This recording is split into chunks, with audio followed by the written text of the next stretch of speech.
Vodka, tequila, scotch, beer, wine, rum, gin, whiskey, alcohol.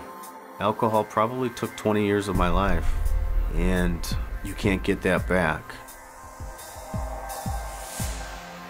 Alcohol is a drug, which most people don't think it is, but it actually is. It's classed as a depressant, meaning it slows down vital functions in the body.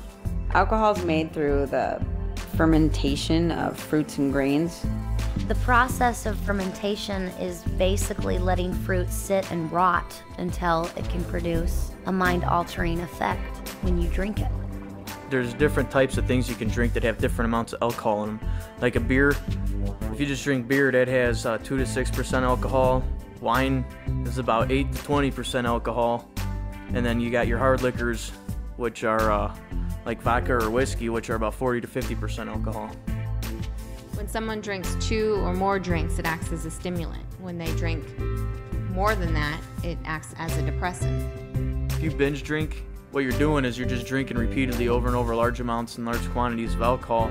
If you put that much alcohol in your system at one time, you can get alcohol poisoning, which could lead you to go into a coma or even kill you. 12 years old, I was in the 7th grade. When I was in 8th grade, I think I was 13 years old. It became very regular at 14 years of age. 15 years old when I first started drinking. 17 years old, starting going out parties, doing things like that. At first, drinking was a sociable thing, you know, I drank with my friends. Thought I was really cool going out with all the older guys, and I'd try to show off in front of them and drink myself stupid. They just go out and party all night. By the time I was probably 15 is where I started drinking at school.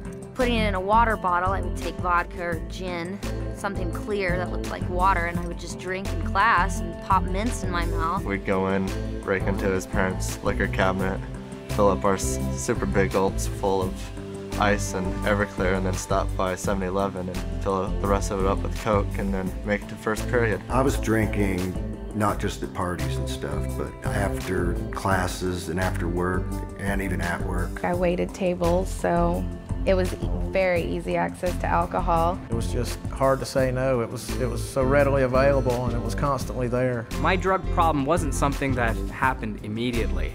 It happened so slowly that I missed the fact that I was addicted to it. It became a routine, a way of life. The only type of people I would hang out with were people who were using drugs or drinking alcohol. And it got to the point where that's all I cared about. It became far more than just a partying thing. It was a necessity. Without having alcohol in me, I could not function. I kind of became a loner because all I ever wanted to do was just drink and drink and drink. It felt like it was my only friend. Felt like that it was always there for me somewhere.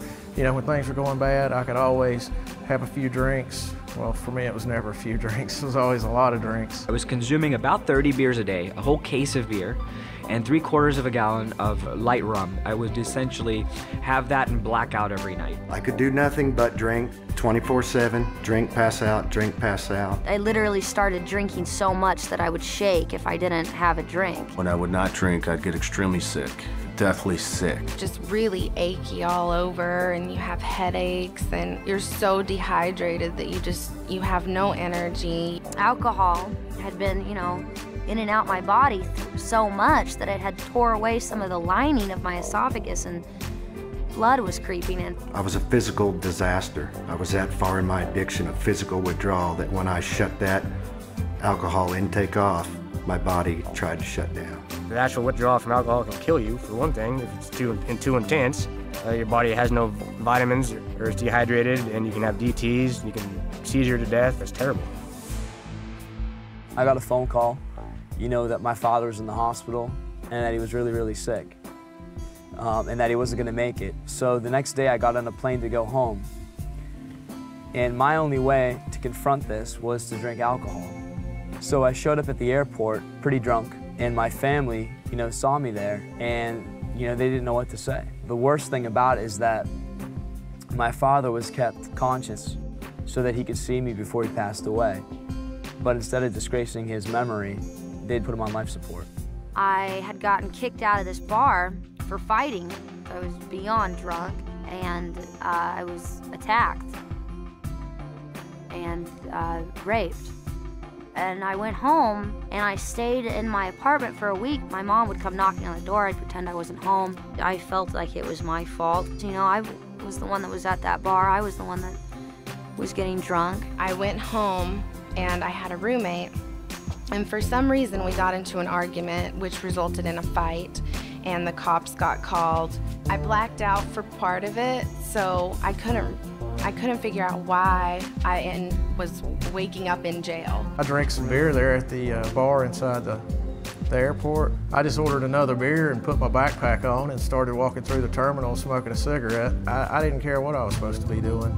And I ended up getting a fight with the police there at the airport. And I woke up in jail. I had staples in my head. In the military, I woke up and I actually had to crawl on my hands and knees off the flight deck of the carrier because I couldn't walk, and then I got discharged from that and lost a girlfriend and a kid and my whole life. I drank to blackout one night. Well, sometime about an hour later, I got back up. I went to my bedroom. My wife wasn't there. I went to the girls' bedroom, and they were all in the bed together, basically hiding from me through a blackout. And I decided right then that I couldn't stay there anymore. I was afraid that I was going to hurt someone in a blackout. You know, I haven't had a drink in 3 years, yet I'm reminded daily of my alcohol abuse because of the long-term effects. I have horrible short-term memory, and it makes everyday life very difficult for me. Just remembering names, remembering how to do things. As a result of alcohol, I had high blood pressure, and I still have it. Destroys your internal organs, and I mean, it can destroy your brain functions, your handwriting, small motor skills. It's definitely a poison. I have liver pains, bone and muscle aches that just used to not be there, and it's not from age. I'm not that old. I should be in my prime right now, and I've probably aged myself 20 years through alcohol abuse. Alcohol is slow to kill, but it's the most hideous form of death.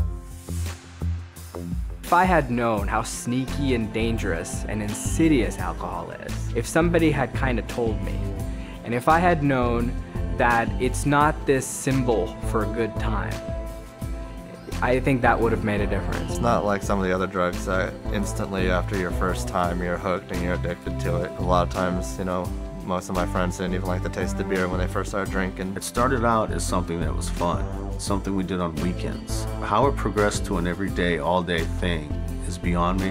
I have no answer to that. I do not understand how that happened, but it did. It's nothing but misery. The last 12, 13 years of my life, I've spent probably over $500,000, and over 4 or 5 years of that has been institutionalized, whether it be in a alcohol treatment rehab facility or, you know, incarcerated. Alcohol is just as bad, if not worse, than heroin or barbiturates or anything else. I don't know, if 60% of people go out to drink and get drunk, chances are that they're going to lead to something else and they're going to end up on a downward spiral. I may not be very old, but I have definitely seen some hellish things from alcohol. To be honest, I didn't think someone could get to the point that I was at my age. I thought that took years and years, but no, downward spiral. It might seem fun at the beginning, but after you get stuck in that lifestyle for years, you realize how not fun it is. It's terrifying.